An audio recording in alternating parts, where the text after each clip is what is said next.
Bien-aimés dans le Seigneur, bonjour. Nous nous retrouvons ce dimanche 10 mai 2020. C'est le 8e dimanche dans le confinement, 8e dimanche sans culte, du moins pour nous en République démocratique du Congo et dans d'autres pays aussi. Et nous sommes là pour la prédication de ce dimanche 10 mai 2020. Nous allons lire un texte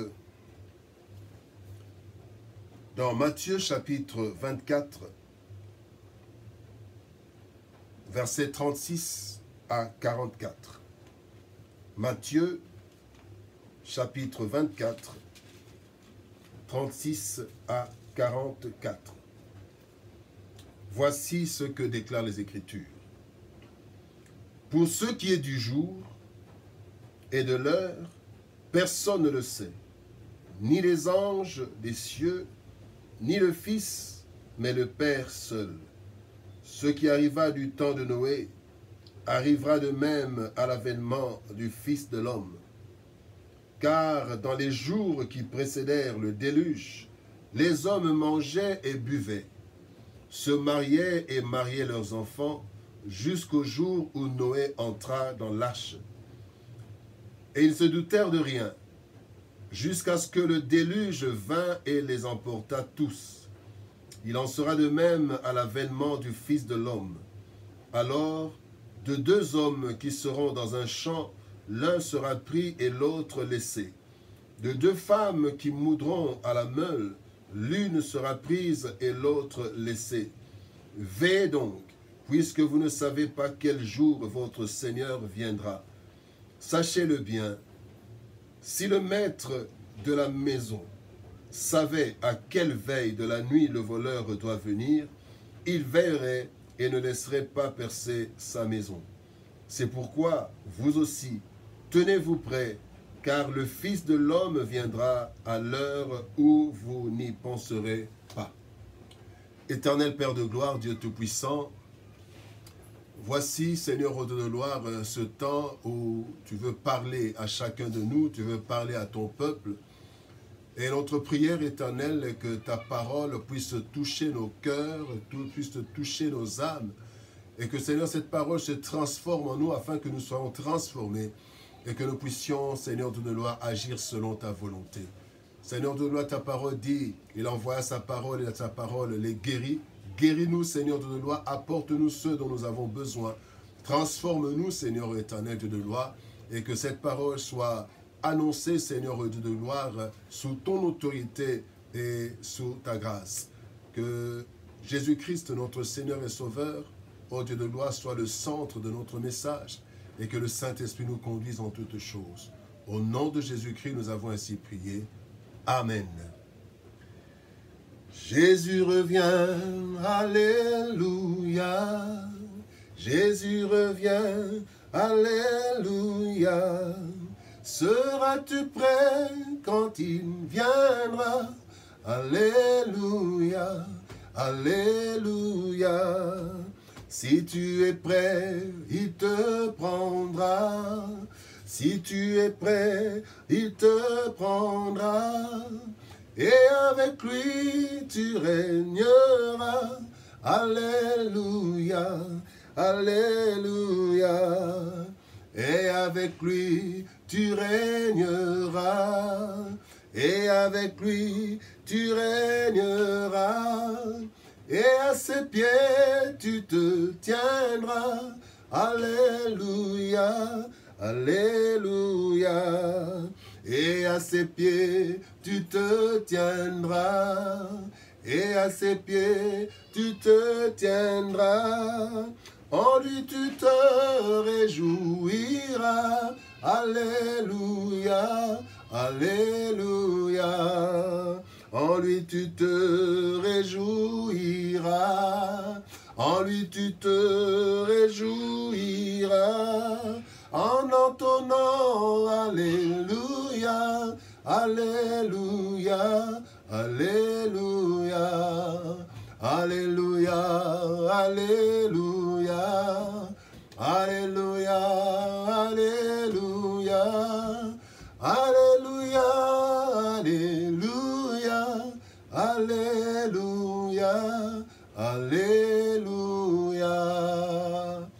Seras-tu prêt?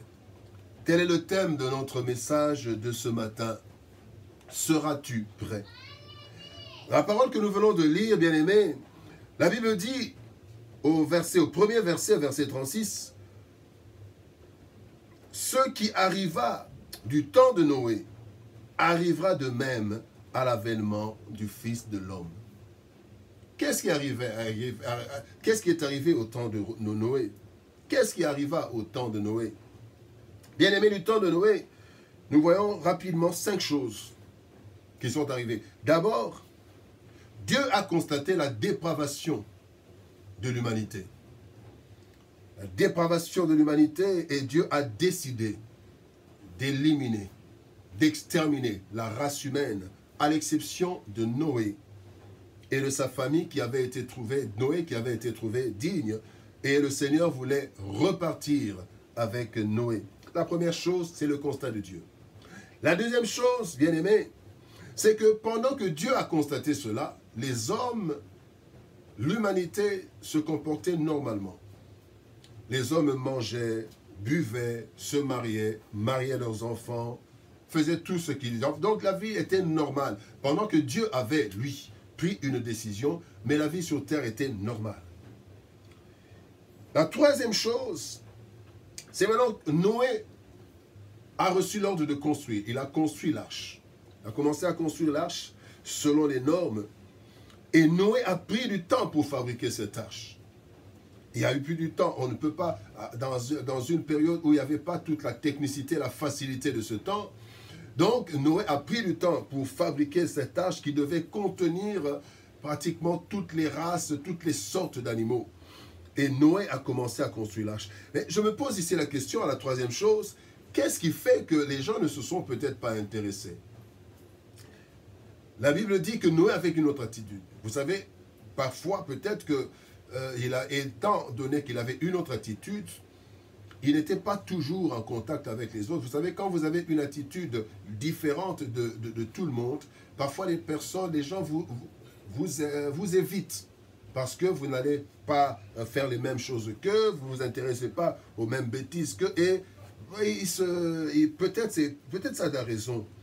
Et une autre raison, peut-être qu'il le prenait pour un insensé.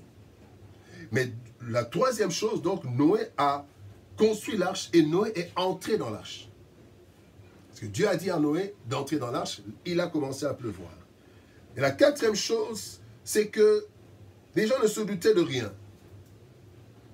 Ils se souciaient de rien, peut-être même qu'ils étaient en train de se moquer de Noé.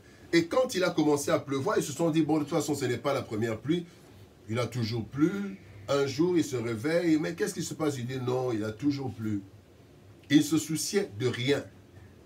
Et la cinquième chose, c'est que les déluges les a tous emportés par surprise. Et finalement, cette pluie qui avait commencé ne s'est pas arrêtée.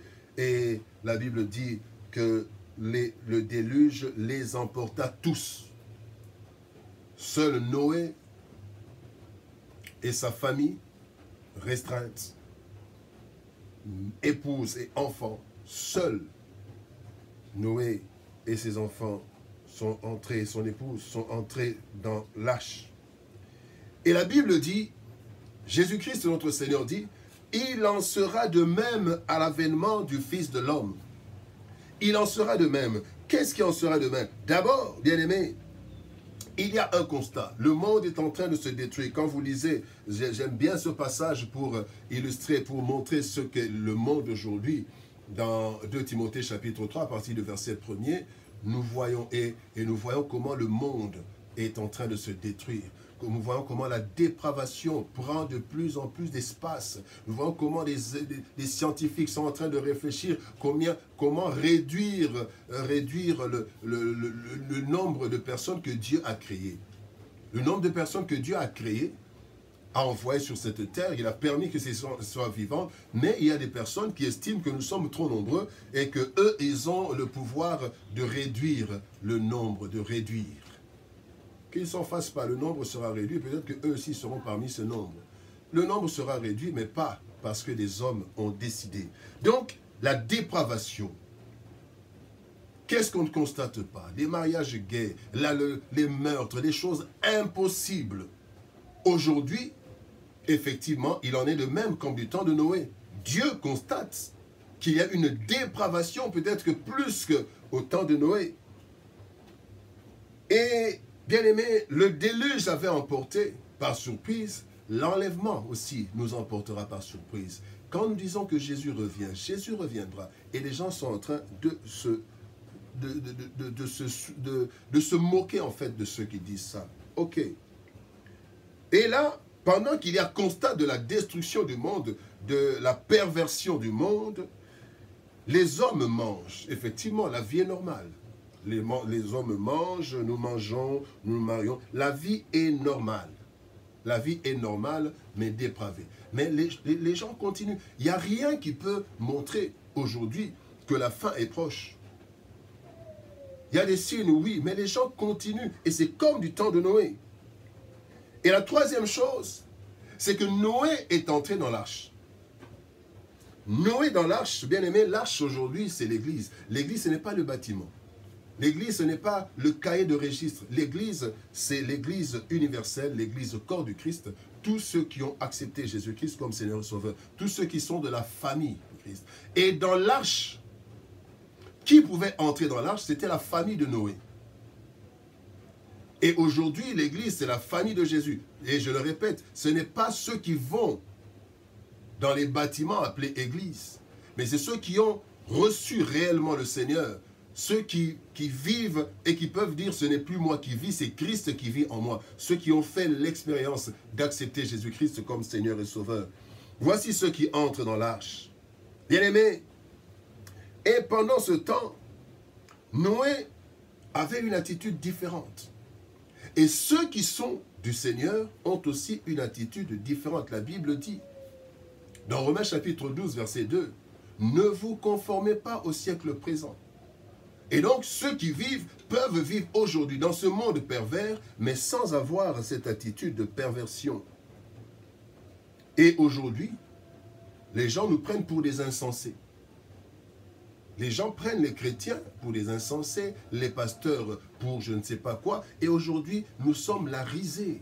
Et ce n'est pas, ça n'a pas commencé aujourd'hui. Bien aimé, et l'arche est là. Et je vous dis que l'embarquement a déjà commencé. L'embarquement a déjà commencé. Jésus-Christ est comme Noé est l'image en fait un peu de Christ, qui a bâti son église dans Matthieu chapitre 16, versets 18 et 19. La Bible dit, c'est Jésus qui parle, il dit, « Et moi je te dis que tu es Pierre et que sur cette pierre je bâtirai mon église, et que les portes du séjour des morts ne prévaudront point contre elle. » Là maintenant, qu'est-ce qu'il dit? « Je te donnerai les clés du royaume des cieux. Ce que tu lieras sur la terre sera lié dans les cieux, et ce que tu délieras sur la terre sera délié dans les cieux. » Quand il y a clé, c'est qu'il y a porte. Quand il y a porte, c'est qu'il y a une entrée. Et la porte de l'arche, c'est accepter Jésus. Et nous avons la clé, nous qui parlons du Seigneur. Quand le Seigneur, nous venons avec la parole de Dieu, celui qui reçoit la parole de Dieu, le royaume lui est ouvert. Christ utilise des serviteurs. Aujourd'hui, l'arche est là. Et Christ est en train d'utiliser les serviteurs, les servantes, pour annoncer. Au temps de Noé, la Bible ne nous montre pas clairement que Noé avait demandé aux gens d'entrer. Non, c'est Noé et ses enfants qui devaient entrer. Mais ici, la Bible dit dans Matthieu chapitre 28, « Allez, faites de toutes les nations des disciples. » Ce sont les disciples qui vont entrer dans cette arche. Allez, le Seigneur veut le salut de tout le monde. Dieu a tellement aimé qu'il a aimé le monde qu'il a envoyé son Fils unique afin que quiconque croit en lui ne périsse point. Afin que quiconque croit en Jésus entre dans l'arche. Dans cette arche qui est l'église universelle, le corps du Christ, cette église spirituelle. Et bien aimé, dans Luc chapitre 16, nous avons l'histoire du riche et du pauvre Lazare. La Bible dit que le riche s'est retrouvé en enfer. Cela ne veut pas dire que tous les riches iront en enfer. Il y aura aussi des pauvres qui iront en enfer, comme des riches qui seront au paradis. Là, ce n'est pas le problème. Mais en fait, il y avait un riche et un pauvre. Tous les pauvres n'iront pas au paradis. Il y en a qui iront aussi en enfer, quand on n'a pas reçu le Seigneur. Donc, c'était juste une parenthèse que je referme. Et le riche Et le pauvre Lazare se retrouve, le riche en enfer et le pauvre au paradis. Et là, quelque part, le riche dit, après avoir compris que ce qu'on lui disait sur la terre était vrai, il dit, Père Abraham, envoie Lazare, que Lazare aille dire à mes frères, j'ai 5 frères, que Lazare aille dire à mes frères que cette histoire d'enfer, c'est une réalité. Parce que ce que moi je vis aujourd'hui, dans le tourment, je n'aimerais pas que mes frères vivent ça aussi. Il a demandé, et Abraham, Père Abraham lui a dit, même si quelqu'un venait d'ici pour aller sur la terre, ils ne croiront pas. Ils ont les prédicateurs, ils ont les pasteurs. Mais qu'est-ce qui se passe? Donc la première chose, c'est que Christ utilise les serviteurs dans cette troisième étape où Noé dans l'arche, Christ est déjà dans l'arche, l'arche est déjà là. L'arche est déjà là, c'est l'église corps du Christ. Jésus-Christ lui-même est l'arche parce que l'église c'est le corps du Christ. Le corps du Christ. Donc quand vous faites partie du corps du Christ, vous entrez dans l'arche. Et donc les serviteurs sont là, envoyés par le Seigneur. Contrairement à l'étape du jour de Noé, au moins là nous sommes avertis. Je ne sais pas si Noé avait averti, mais nous pouvons nous poser la question. Quand ils voyaient Noé en train de construire l'arche, est-ce qu'ils ne se sont pas posé la question? Peut-être qu'ils se sont posé la question et le Seigneur a dit non. Et Noé peut-être avait dit que le Seigneur m'a dit qu'il y aura une pluie et le monde sera complètement décimé. Des rires. Et je suis sûr qu'on n'appelait plus Noé, Noé, mais on appelait le vieux fou là du coin, le vieux fou, parce que Noé était en train de faire de la folie, il était en train de construire une arche, il se demandait comment est-ce qu'il va faire pour amener ce bateau, ce grand bateau jusqu'au fleuve, parce que le fleuve certainement était loin. Comment est-ce qu'il va faire? Eh bien, il se disait certainement c'est un fou. Papa, tu as vu, je suis passé à côté du vieux fou là, ça avance, oui ça avance. Et il s'en moquait. C'est exactement comme aujourd'hui on se moque. Et dès qu'il y a un serviteur de Dieu qui malheureusement glisse ou on dit quelque chose sur lui, voilà, tout le monde est là pour se moquer des serviteurs de Dieu. Pour dire n'importe quoi. Il y a aujourd'hui de l'insouciance par rapport au message de Dieu. Nous sommes regardés comme des imposteurs, nous sommes regardés, et ce n'est pas nous seulement. La Bible nous dit, dans 2 Corinthiens chapitre 6, versets 1 à 10, mais nous allons lire de versets 1 à 3 et nous allons sauter. Paul est en train de dire aux Corinthiens, « Puisque nous travaillons avec Dieu, nous vous exhortons à ne pas recevoir la grâce de Dieu en vain, car il dit, « Au temps favorable je t'ai exaucé, au jour du salut je t'ai secouru. Voici maintenant le temps favorable. » Nous disons, « Voici maintenant le temps favorable. Voici maintenant le jour du salut. » Bien-aimés, c'est le jour du salut. Nous ne donnons aucun sujet de scandale en quoi que ce soit, afin que le ministère ne soit pas un objet de blâme. Oui, une parenthèse, nous serviteurs de Dieu, ne donnons pas l'occasion au monde de se moquer du ministère. Nous ne devons véritablement pas entrer dans des scandales, parce que cela donne l'occasion à ceux qui n'aiment pas Dieu en réalité. Bien-aimés, les enfants de Noé, un des fils de Noé, Cham, s'est moqué de Noé. Il est allé dire qu'il avait vu son frère. Son père était ivre et était complètement nu. Mais lui, il va dire à ses frères, il va raconter. Et ses frères viennent. Oh, le fait qu'il ait raconté ces histoires, lisez la Bible, la descendance de Cham a été maudite. Et bien aimé, c'est vrai qu'il y a des serviteurs qui malheureusement peuvent mal se conduire, mais ce n'est pas une raison pour en profiter, pour salir toute l'Église. Et bien aimé, ceux qui font cela, Dieu lui-même va s'en occuper. Et on se moque de nous. Et Paul continue. Paul il continue. Et au milieu de la gloire et de l'ignominie, au milieu de la mauvaise et de la bonne réputation, étant regardé comme imposteur, quoique véridique, comme inconnu, quoique bien connu, comme mourant et voici nous vivons, comme châtiés, quoique nous non mis à mort, comme attristés et nous sommes toujours joyeux, comme pauvres et nous enrichissons plusieurs, comme n'ayant rien et nous possédons toutes choses. Qu'est-ce qu'on dit des pasteurs, des serviteurs de Dieu aujourd'hui? Ils n'ont rien. Ils sont en train de suivre les offrandes. Ils sont en train de suivre... Et ça c'est l'attitude. C'est l'attitude de ceux qui ne connaissent pas le Seigneur.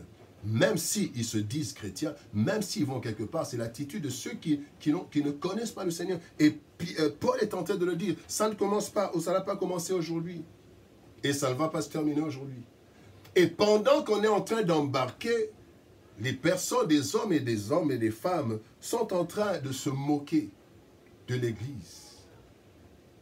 Plusieurs noms, des sketchs, des gags sur l'Église. Et c'est comme ça que du temps de Noé aussi, des personnes prenaient comme de la blague ce que Noé était en train de faire. Aujourd'hui, ce que l'Église est en train de dire, ce que les serviteurs et servantes sont en train de dire, préparez-vous. Mais le monde est encore dans l'ambiance de ce monde. Bien-aimé, seras-tu prêt? Ce qui est arrivé au temps de Noé arrivera aussi au temps de l'avènement du Christ. Et il est dit qu'il se doutait de rien. Il ne se souciait de rien. Et même quand la pluie a commencé. Même quand il y a des signes. Mais plusieurs ne se soucient de rien, ne se doutent de rien. Et bien aimé, on se doute de rien. Nous n'avons aucune preuve pour vous dire que en 2000 au temps ou en 3000 que Christ reviendra. Aucune preuve. Et on ne se doute de rien. Bien aimé, on ne se doute de rien. Mais il y a des choses. Et c'est comme ça aussi que du temps de Noé, Christ a très bien dit, ce qui est arrivé au temps de Noé arrivera aussi au temps de l'avènement du Fils de l'homme. Et les gens seront aussi surpris. Aujourd'hui, bien-aimés, qu'est-ce que l'on voit? On ne voit pas. Et malheureusement, même ceux qui sont dans l'église, même certains serviteurs, ne sont même pas conscients que Christ revient bientôt.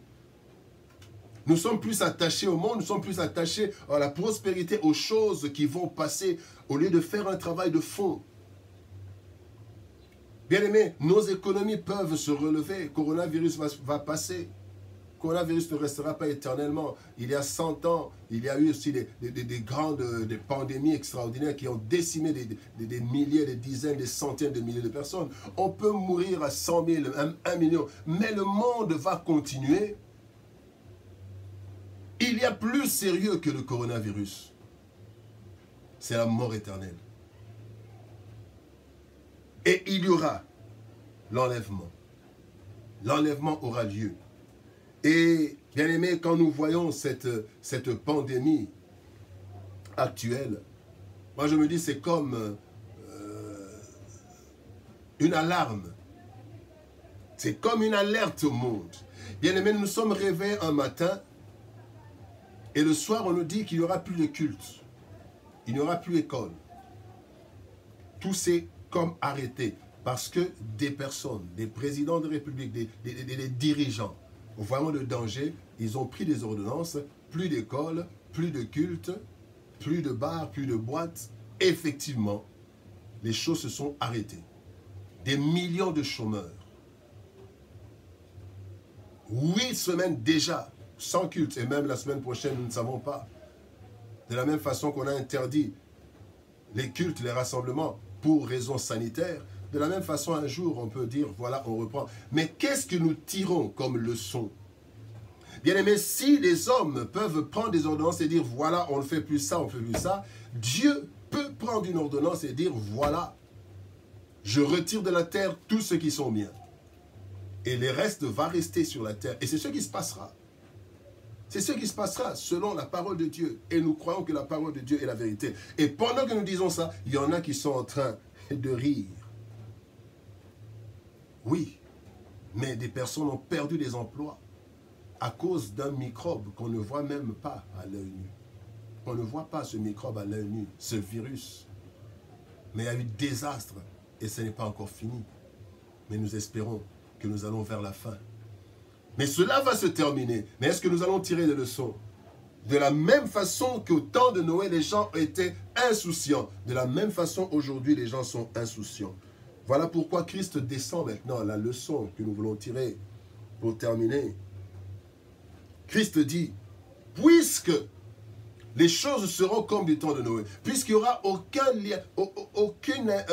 aucune alarme où on dit, voilà, demain Christ revient. Non. Ça sera comme au temps de Noé. La pluie commence, on dit non, non, ça va aller, ce n'est pas la première pluie. Et finalement, c'était la dernière pluie. Ce n'était pas la première pluie, mais c'était la dernière pluie. Et maintenant, il y a deux choses. Christ dit, veillez donc. Pourquoi veiller? D'abord, parce que vous ne savez pas le jour. Nous ne connaissons pas le jour. Et quand nous parlons du retour de Christ, bien aimé, oui, les gens disent, oui, on raconte toujours ça, Christ reviendra. Et parfois, il y a certains qui en parlent un peu comme de la moquerie. Mais il y a une autre chose plus réelle, c'est la mort. La Bible dit, il est réservé à l'homme de mourir une seule fois, après quoi c'est le jugement. Bien-aimé, si tu doutes du retour de Christ, peux-tu douter de ta mort? Compte dans ta famille combien de personnes sont déjà mortes. Et qui es-tu pour ne pas mourir? Tout le monde mourra. Des plus riches que toi, des plus beaux, des plus belles que toi sont morts, des plus forts.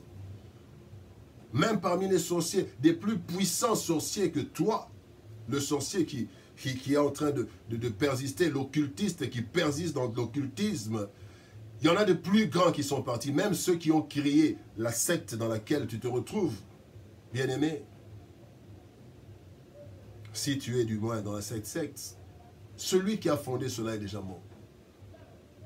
Et donc toi aussi, moi aussi, nous allons aussi mourir. Donc la première chose, c'est que nous ne connaissons pas le jour. Vous savez, quand quelqu'un meurt, on dit après, voilà, il disait telle chose. Il y avait des signes, il y avait des paroles qui montraient qu'on n'avait pas compris, mais il est en train de partir. Et je suis persuadé que même la personne elle-même, en disant cela, en posant des gestes, même la personne ne sait pas, c'est l'esprit qui est en train parfois de dire certaines choses sans que la personne, au niveau de l'intelligence, puisse comprendre cela.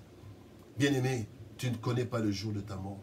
Peut-être que c'est aujourd'hui. Peut-être qu'en regardant cette vidéo, peut-être que c'est la dernière vidéo que tu regardes.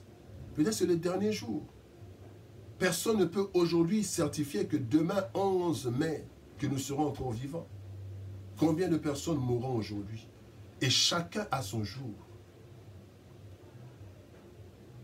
La deuxième chose, c'est qu'il dit, sachez-le bien, le Fils de l'homme viendra à l'heure où vous n'y penserez pas. La surprise. Non seulement nous ne connaissons pas le jour, mais le caractère brusque, la surprise.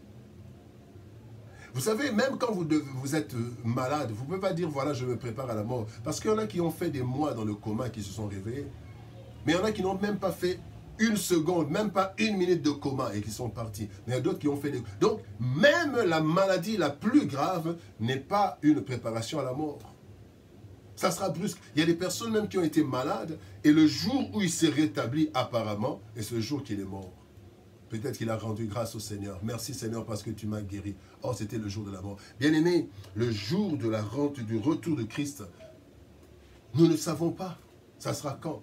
Mais ça sera une surprise. Même ceux qui disent, voilà, nous avons déjà vu le temps. Oui, le Christ, oui, c'est vrai, nous avons vu des signes. Mais personne. Et d'ailleurs, la Bible dit, le Fils de l'homme rentrera à l'heure où vous n'y penserez pas. Je suis sûr qu'à cette époque-là, il y aura même plus ces signes. Les signes sont passés, mais on ne se souviendra même plus de ces signes. Et tout d'un coup, le Christ rentrera. Voilà pourquoi dans Hébreux chapitre 3, versets 7 à 8, la Bible dit, « C'est pourquoi selon ce que dit le Saint-Esprit aujourd'hui, si vous entendez sa voix, n'endurcissez pas vos cœurs, comme lors de la révolte, le jour de la tentation dans le désert. » Bien-aimés, si vous écoutez ce message, n'endurcissez pas votre cœur. Et là, le message, c'était « Seras-tu prêt ?» Mais là, je te pose une question, es-tu prêt? Et si aujourd'hui, là où tu es, la mort te surprenait, ou Christ revenait, es-tu prêt? N'attends pas demain. C'est aujourd'hui que nous devons être prêts. Seras-tu prêt? Puisque tu ne connais ni le jour, ni le mois, ni l'heure. Dieu te dit aujourd'hui, sois prêt. Et la question c'est, es-tu prêt? Nous allons prier. Éternel Père de gloire, ce matin, tu nous demandes d'être prêts parce que le jour de ton retour est un jour inconnu. Et aussi le jour de notre départ, le jour de notre mort est un jour inconnu. Nous connaissons nos dates de naissance, mais ce sont ceux qui resteront vivants qui vont inscrire le jour de notre mort. Et ce matin, tu nous dis d'être prêts. Plusieurs sont dans l'inconscience. Plusieurs se moquent de la parole de Dieu, se moquent de l'Église, se moquent des serviteurs. Mais Seigneur Dieu de gloire, tu nous dis ce matin que l'embarquement a déjà commencé dans l'arche. Et ceux qui sont de la famille de Christ sont ceux-là, celles-là, qui vont entrer.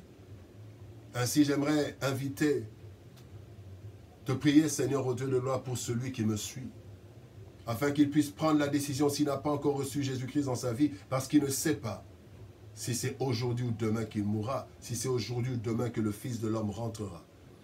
Seigneur, au Dieu de gloire, bénis tous ceux qui suivent ce message, tous ceux qui ont suivi. Et pour ceux qui ne te connaissent pas, Seigneur Dieu de gloire, touche les cœurs afin qu'ils puissent te recevoir. Amen. Bien-aimé, j'aimerais t'amener à rencontrer le Seigneur. Peut-être que tu te dis comment le rencontrer. Eh bien, tu vas l'inviter dans la prière.